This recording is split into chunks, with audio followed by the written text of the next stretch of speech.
Hi, this is Stephanie with the Learning Project. You guys, I'm so excited about this segment of Visuals in the Classroom. We are going to be diving into multicultural literature. You do not want to miss this. This conversation is jam-packed with tons of topics to help you think about how literature is looked at in your center. I think the biggest one is probably identity, and helping them understand kind of where they are and what to identify themselves with. I think a lot of the times, if you are not exposing children to that multicultural literature that is similar to their own, it can almost, I don't want to say whitewash, but whitewash them in a way that makes them kind of lose their sense of culture. Because whether we want to say it or not, like, everyone has culture. Even the whitest of white people have culture. And so if you're not getting literature at an early age that helps you connect to your culture, you'll be cultureless. You'll get to a college classroom and they'll say, "What's your culture?" And you'll be like, "I don't have culture." Literature in general.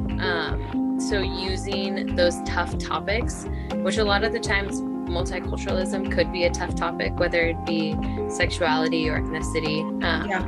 But using those books to help my students kind of cope and understand when it comes to a tough subject. So that could be used in multiculturalism. That could be used with tough subjects. I think that just starting from literature is a great spot to start at when anything is a tough subject. So one huge thing is making sure that there's actual culture within the book. A lot of the times, I think from a surface level, it's easy to pick up a book that has all about dinosaurs, and it's a hidden multicultural book. Everyone has different spikes in this book. Everyone is different is kind of what the topic is about. When basically it's saying, like, this is a multicultural book, but they're using animals to do so. So this is something new that I've never really thought about, but you're introducing multiculturalism in kind of just like a fake way. Basically, you're just saying that we are different, you're right, but you're not actually addressing it. So how did you handle this student? Would you handle this student the same way as you handled that student? Kind of breaking down what their process has been in the past, because a lot of the times they're not wrong in the way that they are going to handle the situation. They're just wrong in the way that they're viewing the situation. They may have every correct process in the world to correctly handle the behavior, but the mindset when you're thinking of, is this child having a harder time than this child? How did I deal with this child? So making sure the same processes are being taken.